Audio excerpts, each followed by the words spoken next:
Mesdames et messieurs, bonjour. Je suis Léonard Fanja, le directeur de publication du journal panafricain bilingue Les Visages d'Afrique.online.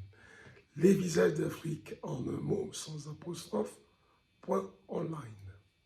Une fois de plus, nous sommes des vôtres ce matin.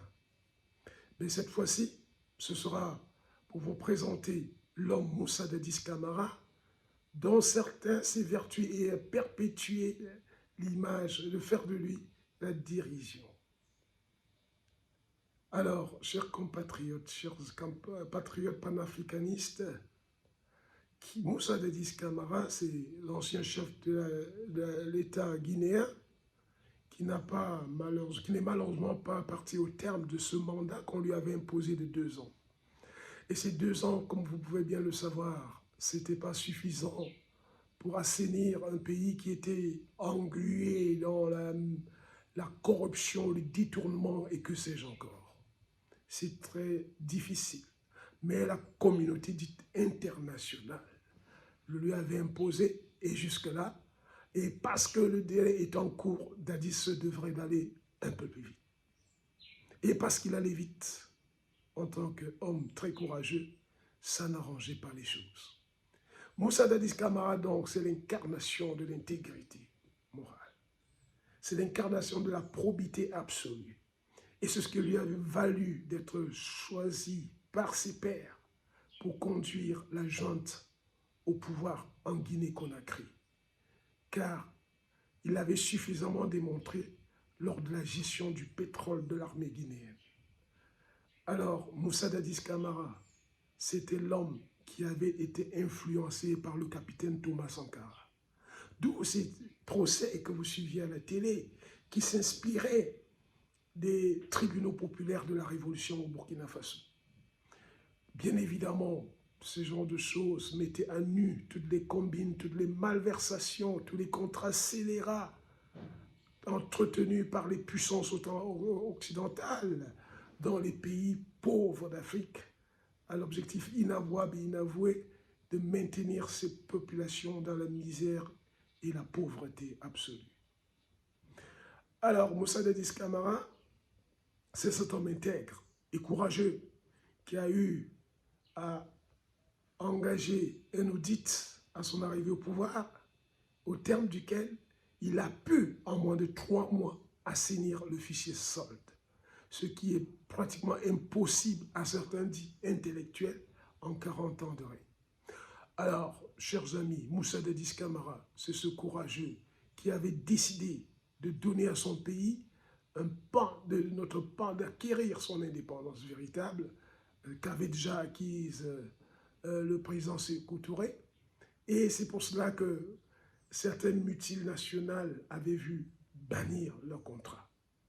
Ce qui avait poussé ces pays, et particulièrement leurs médias, à pousser les pseudo-opposants et les pseudo-médias dits de la justice, de la vérité, à se liguer tous contre Moussa Dadis Camara. Sachez pour la petite histoire que pendant que Moussa Dadis Camara est au pouvoir, à chaque fois qu'une certaine radio dite mondiale programmait le débat sur l'actualité en Guinée, j'étais toujours partant. Et à aucun moment, on m'avait appelé comme promu chaque fois au cours de l'émission. Bien plus encore, une autre émission appelée Médias d'Afrique, dans laquelle étaient diffusés les voices laissés par certains, n'avait jamais diffusé mon voice, qui était pro Dadis. Et en cela, je voulais vous faire comprendre la technique de la manipulation, qui consiste à faire un certain dosage des avis, c'est-à-dire que 98% des messages étaient contre Moussa Dadis Camara, contre 2%, question de faire croire à l'opinion que l'immense majorité du peuple africain était contre Moussa Dadis Camara. Ce qui était faux et archi-faux. Dadis Camara, c'était l'homme en qui se reconnaissait le peuple. Son peuple l'avait soutenu. Son peuple l'avait soutenu. Au point où, aux approches des élections, ces pays avaient pris peur. Parce que le peuple disait, tu es le Moïse guinéen. c'est ta candidature que nous voulons. Mais l'homme, par contre, ne l'acceptait pas, refusait. Mais malgré ce refus, ces médias l'ont présenté comme ayant déjà annoncé sa candidature. Tout cela participait de la volonté de ces États, avec leurs pseudo-opposants et pseudo-directeurs de publication des journaux au service de ses intérêts, qui passaient le temps à tirer sur Moussa Dadis Camara, à le présenter sous le prisme d'homme ridicule, alors que c'était un homme intègre. C'était un exemple pour l'Afrique. Moussa Dadis Camara, un exemple d'intégrité, un exemple de courage. Car n'oubliez pas que c'est cet homme qui avait refusé que sa famille se mêlât de quelque manière que ce soit dans la gestion des affaires de l'État. La preuve, un ministre monté par ces puissances avait impliqué sa fille et vous n'oubliez pas sa réaction suite à ce problème. Et en cela, il avait démontré une fois de plus qu'il est un homme de parole, car il avait dit qu'il ne voudrait qu'à aucun moment un décès soit impliqué dans les affaires de la gouvernance. Moussa Dadis Camara, c'est un homme qui était courageux. C'est la raison pour laquelle même le feu président Muammar Kadhafi le soutenait.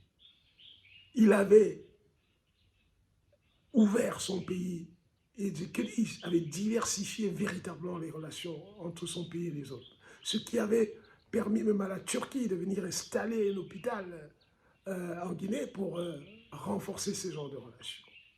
Malheureusement, l'ennemi ne dormant jamais, ils avaient entretenu de le combattre. Et pour la petite histoire, sachez que Moussa Dadis Camara avait prévu un meeting à l'Abbé, la capitale économique, le 26 septembre, et tous ces médias et tous ces pseudo-opposants, pseudo-patriotes avaient prévu que c'est la ville morte qui l'accueillerait à l'Abbé. Mais plutôt que de voyager par hélicoptère, Moussa Dadis Camara avait choisi de voyager par terre. Et c'est ainsi que, comme si on partait de Yaoundé pour Douala, Yaoundé la capitale politique pour Douala la capitale économique, Dadis faisait des arrêts, par exemple à Boumniebel, Pouma et Déa, au cours desquels c'était le bain de foule, c'était là, il donnait satisfaction à cette population qui s'en connaissait en lui. À Douala, contre toute attente, et contrairement à ce qui avait été lancé, la ville morte, les gens ont réservé un des accueils les plus mémorables à Moussa Dadis Camara. Ce qui m'avait fait dire à certains de mes relations qu'avec une telle gifle, Dadis va essuyer des problèmes dans les jours qui viendraient. Ce qui n'a pas tardé à arriver parce que 2 jours après, les pseudo-opposants avaient programmé un meeting le 28 février, instrumentalisé par certains milieux diplomatiques. Vous savez, Dadis n'avait pas la chance qu'a Assimi Gota aujourd'hui d'être accompagné dans sa révolution par la Russie. Alors, ses opposants avaient maintenu la date du 28 septembre. Dadis, chef de l'État, les avait appelés pour leur dire, écoutez, je ne vous refuse pas votre meeting, ce que je souhaite, c'est que vous décaliez votre meeting, car le 28 septembre, c'est un jour historique, c'est le jour du nom de Sékou Touré à De Gaulle.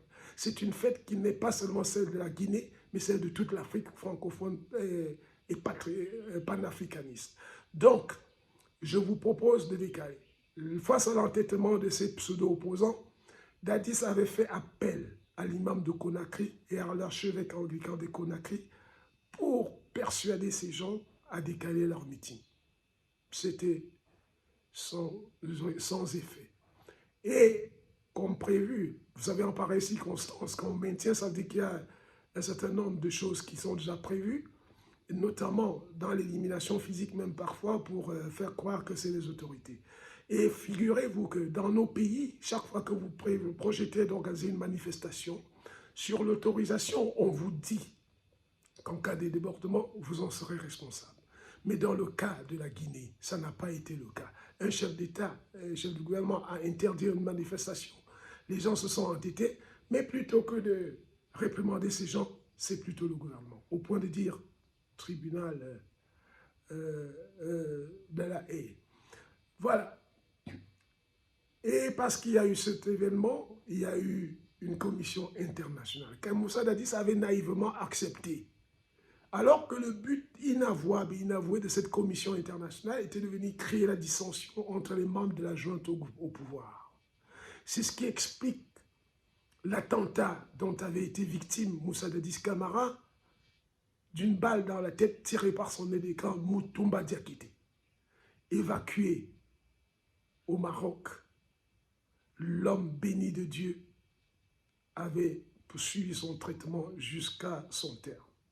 Et au moment de la convalescence, pour rentrer au pays, ces pays prétendument de droits de l'homme et de liberté avaient détourné l'avion de Moussa Dadis Camara pour l'envoyer au Burkina Faso sur le nègre du service qui était Blaise Compaoré, c'est-à-dire le mettre en prison.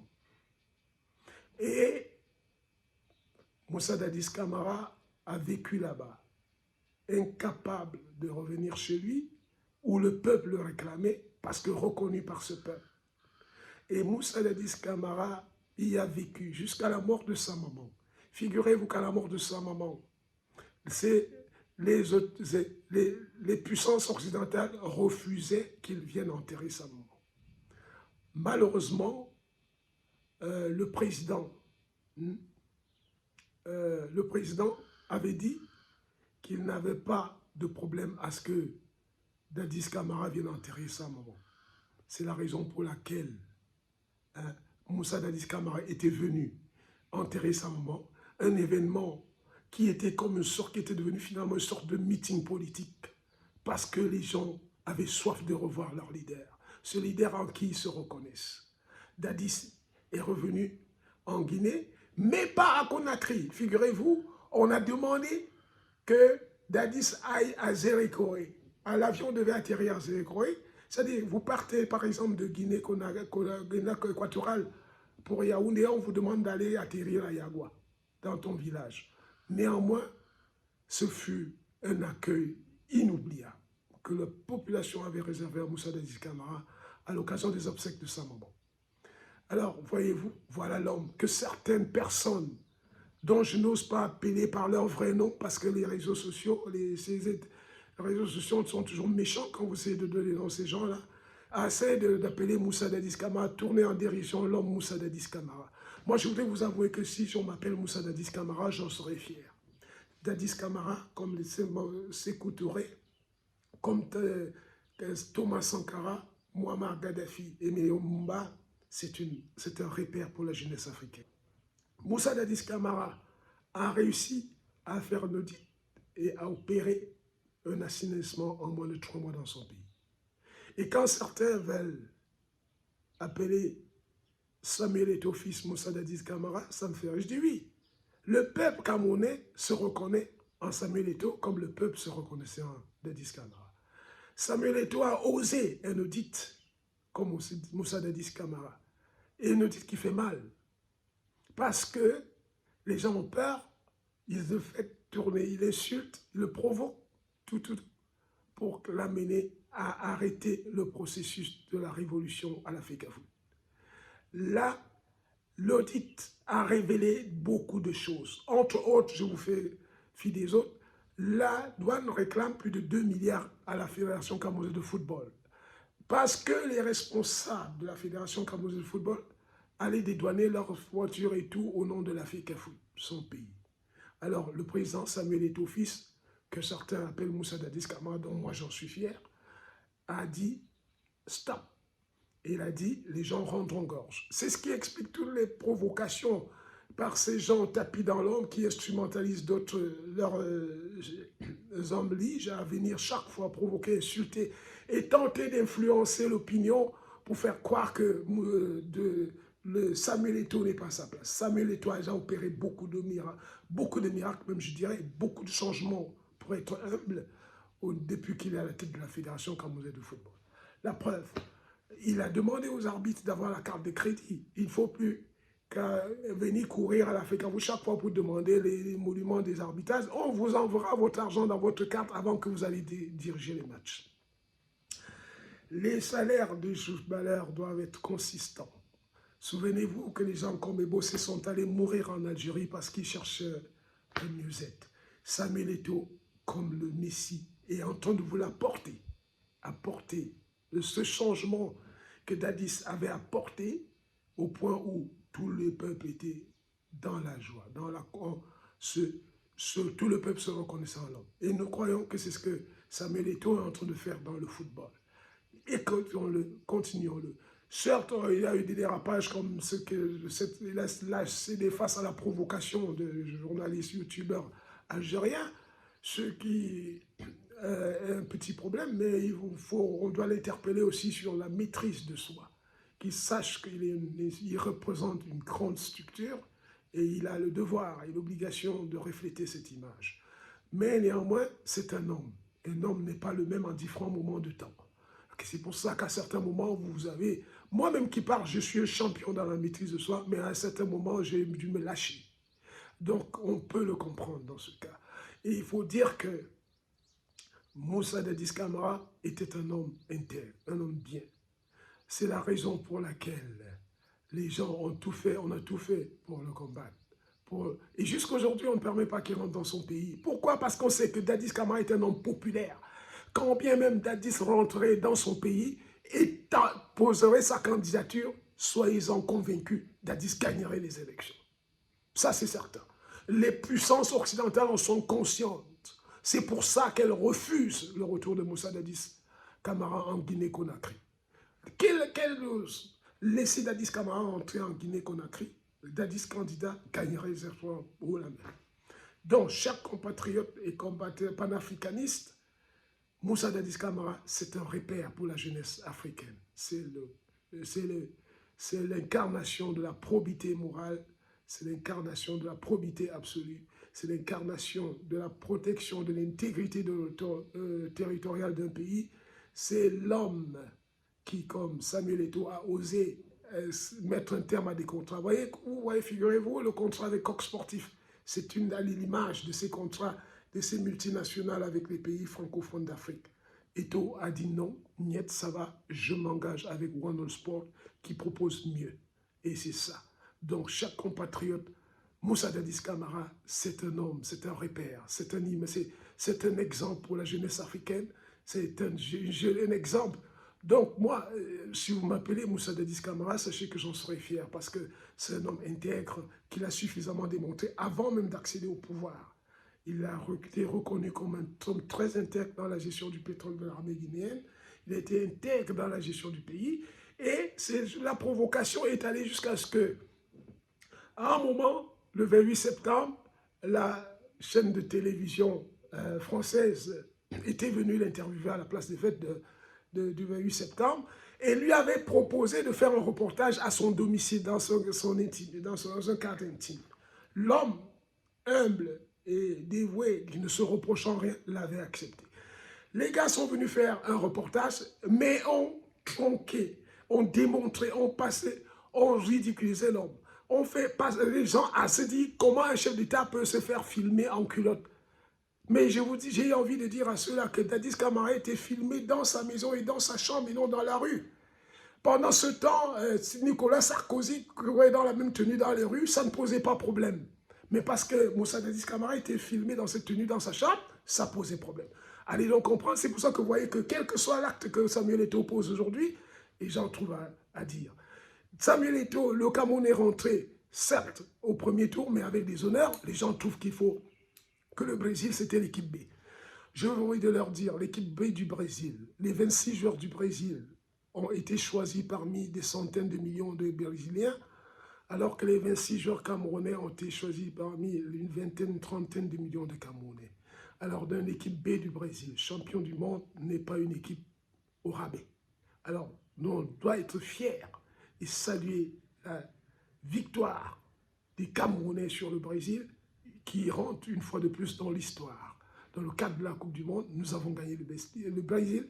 L'histoire le retiendra sous Samuel Eto'o fils, qui a déjà convaincu les binationaux à venir. Parce qu'au Cameroun, les problèmes les problèmes de transport, de déplacement et de primes sont dorénavant derrière nous.